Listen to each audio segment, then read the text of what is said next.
En el envejecimiento, el metabolismo de calcio que les habíamos comentado que trabajaba por transporte pasivo y activo, vemos que el transporte activo va disminuyendo más por envejecimiento de las vellosidades intestinales y entonces ya hay menos absorción de calcio en el tubo digestivo. El crecimiento perióstico y endóstico que les había comentado que a los 30 años era el máximo, después de los 65 o 70 años vemos que ese crecimiento es mucho menor periósticamente, pero hay una resorción mucho mayor endóstica, de tal manera que se reduce el tubo endóstico en un 25% de su grosor total. En el envejecimiento, ¿qué pasa con la microestructura ósea? Les habíamos dicho que al principio protegía, pero conforme va muriendo el osteocito por envejecimiento, ese lugar que ocupaba el osteocito lo va a ocupar ya tejido fibroso y tejido conectivo. Va a haber zonas de hipermineralización, va a haber aumento de la densidad mineral y va a haber un aumento en la masa a expensas de células grasas. Y también se va a deshidratar el hueso. Hay una disminución del agua intracelular e intersticial. El hueso cortical, a través de todo el tiempo que empezó a hacer osteonas secundarias, vean en esta diapositiva cómo se convierte tanto de un hueso cortical en un hueso haversiano. Y el hueso haversiano es aquel hueso que tiene muchas osteonas secundarias, que lejos de impedir un fallo mecánico van a favorecer cualquier microfisura en una fractura completa. El hueso esponjoso empieza a adelgazarse. Hay tres tipos de alteraciones del hueso esponjoso. Una, que las trabéculas se hacen más delgadas, pero no se modifica su número. Sin embargo, se ha visto que este adelgazamiento en pacientes desde los 30 hasta los 70 años realmente es poco. Si pensáramos que se adelgazara de 120 micras de grosor que mide a 80 micras, pues entonces habría un fallo mucho mayor, pero realmente es el 8% que se adelgaza. Aquí vemos que el mayor adelgazamiento lo da a través de las laterales, de las horizontales, las trabéculas que van horizontal, más que las verticales. La otra forma de pérdida de la trabécula es que algunas trabéculas se pierden y las restantes se hacen normales. ¿Pero por qué se pierden? Pues se ha visto microscópicamente que estas trabéculas que se pierden es porque se hacen perforaciones trabeculares. Esas perforaciones trabeculares son estas que ven aquí. Son hoyos completamente que se hacen en el hueso esponjoso. Se les llama perforaciones. Aquí ven otro modelo también de hueso macerado en corte tridimensional, como hay muchas perforaciones. Y aquí vemos otros ejemplos más. Estas perforaciones óseas, una más, otras más. ¿Qué pasa? Hay una interrupción de las trabéculas, sobre todo de las horizontales, y se cree que en la mujer el 80% de la pérdida del hueso se debe a este tipo de perforaciones. Se cree que las perforaciones se deban a que pueden existir dos frentes osteoclásticos en el mismo lugar, o sea, dos unidades de remodelación ósea, tanto por un lado como por el otro. Entonces, al encontrarse, disminuyen o desaparecen la trabécula. O la otra forma de pérdida de la trabécula por perforación es que los osteoclastos trabajen a una mayor intensidad.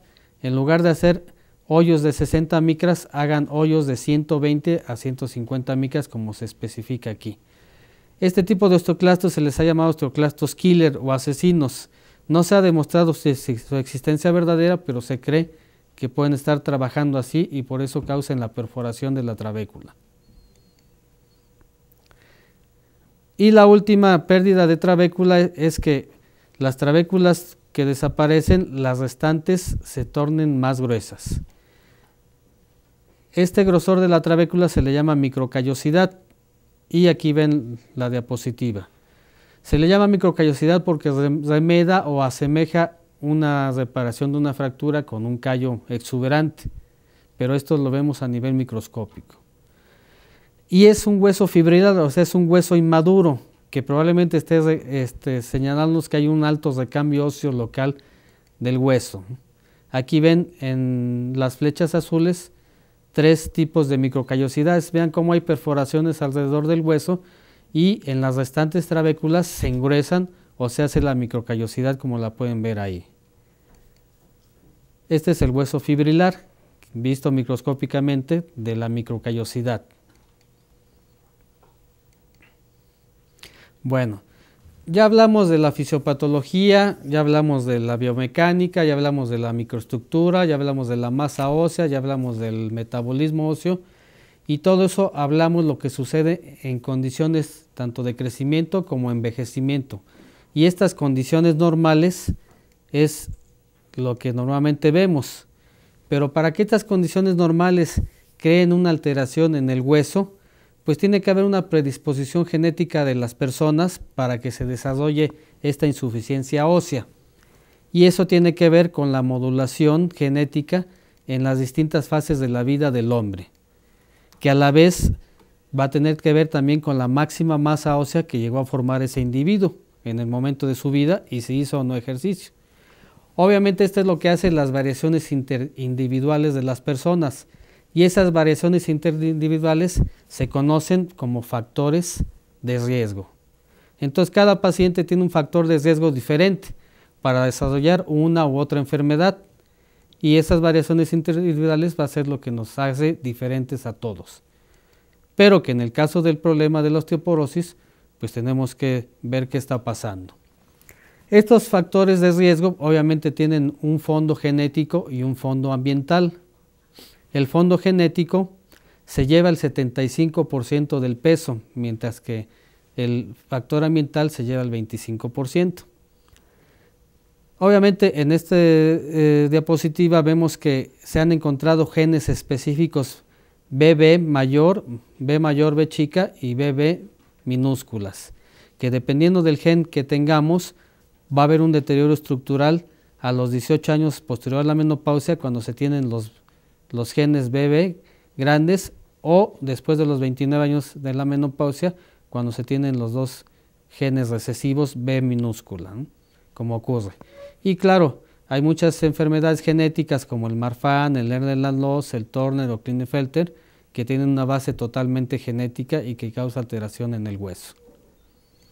Los factores ambientales que les comentaba, que tienen que ver con el 25%, pues tienen mucho que ver con el ejercicio, con la nutrición, sobre todo que esa nutrición se alcance cuando alcanza uno la máxima masa ósea o no, con la baja ingestión de calcio, con la baja ingestión de vitamina D, con las dietas altas en proteínas, con el consumo excesivo de café o tabaco y con la ingestión alta de fibra y la intolerancia a la lactosa. Se cree que el mexicano por se tiene una intolerancia a la lactosa muy alta. Hace muchos años el doctor Rosado en el Instituto Nacional de Nutrición, él comentó que había encontrado en sus estudios que el 80% de los adultos mexicanos tienen intolerancia a la lactosa. ¿Qué quiere decir eso? Pues que entonces consumen menos leche por su problema y entonces favorecen un desequilibrio de la ingestión de calcio y del metabolismo del calcio para la propensión a la osteoporosis, ¿no? Siguiendo con este factor genético y ambiental, Bauer estudió a 9,000 mujeres de raza blanca con un promedio de 70 años y en el que encontró varias cosas interesantes. Él encontró que por cada 5 años adicionales de edad, después de los 65 años, la masa ósea disminuía un 5%, que más o menos coincide con el 1% que les comentaba de pérdida de masa ósea en la gráfica. Y que por cada aumento de peso de 10 kilos, aumentaba la masa ósea en 5%, entonces las gorditas tenían mucho mayor masa ósea que las flacas después de los 65. Para los mayores de 50 años, por cada 10 kilos de pérdida de peso, la disminución de la masa ósea era del 3.9%. Y por cada retraso de 5 años en la menopausia de la mujer, había un aumento de la masa ósea en 1.3%. ¿Qué quiere decir esto? Que entre más tarde la mujer en llegar a su menopausia y al cese de su menstruación, pues más factor protector va a tener por mayor masa ósea. Un aumento de la actividad física también Bauer encontró que si era de 200 kilocalorías por semana o 20 minutos de trote diario, también causaba un incremento en la masa ósea que iba del 2 al 3.9%. Y para las fumadoras de ese estudio, en el momento del estudio, encontró que había una disminución de la masa ósea del radio de 4.3%, en comparación con las que no fumaron, que era del 1.7%. El consumo excesivo de café, sobre todo más de 30 años, encontró Bauer una disminución de la masa del 1.1%. O sea, realmente el café como factor de riesgo, pues pueden ver que es muy bajo, ¿no? Bueno, entonces esta baja masa ósea o nivel bajo de volumen, pues ¿qué nos está indicando? Pues nos está indicando que la resorción tiene que ser mayor que la formación de hueso para que el hueso sea más bajo o más débil. Y entonces vamos a volver a analizar la unidad de remodelación ósea que ya habíamos analizado anteriormente para que nos diga qué está pasando. Bueno, el número de unidades de remodelación ósea por unidad de tiempo se le llama ritmo de recambio óseo. O sea, en el momento que están trabajando las unidades de remodelación ósea por un año o por X tiempo que ustedes quieran, a ese le vamos a dar un ritmo de recambio. Y el balance entre esa resorción y formación le vamos a llamar equilibrio de la remodelación. Entonces, para entender cómo está perdiendo hueso la persona, vamos a ver estas gráficas. Si aumenta el recambio óseo, pero la remodelación se mantiene normal, va a haber una pérdida neta de hueso. O sea, el recambio óseo le llamamos al número de unidades que se reclutan por cierto tiempo. Aquí vemos un osteoblasto al microscopio electrónico. La otra parte, si el recambio óseo se encuentra normal, pero existe un desequilibrio en la remodelación ósea, también va a haber una pérdida neta del hueso a través de la misma unidad de remodelación ósea. Entonces, el recambio óseo, que es, como les decía, el número de unidades de remodelación ósea por cierto tiempo, tiene dos componentes, un componente reversible y un componente irreversible.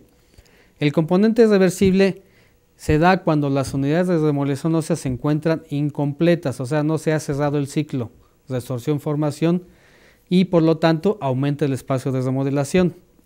Y el componente irreversible se da cuando las unidades de remodelación ósea están cerradas o completas, pero existe un desequilibrio en las unidades de remodelación.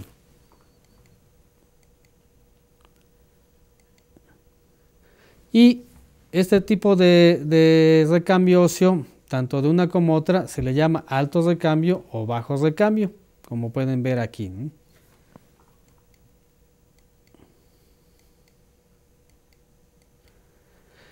En el bajo recambio óseo, ¿qué es lo que se da? El bajo recambio óseo se caracteriza sobre todo en la osteoporosis senil, en la osteoporosis del anciano, y se da en el 75% de las mujeres que llegan a la menopausia fisiológica, llegan con un bajo recambio óseo. Y en el alto recambio óseo lo vemos mucho en la menopausia fisiológica en un 25% y sobre todo en todas aquellas patologías que causan osteoporosis, que son las osteoporosis que conocemos como secundarias.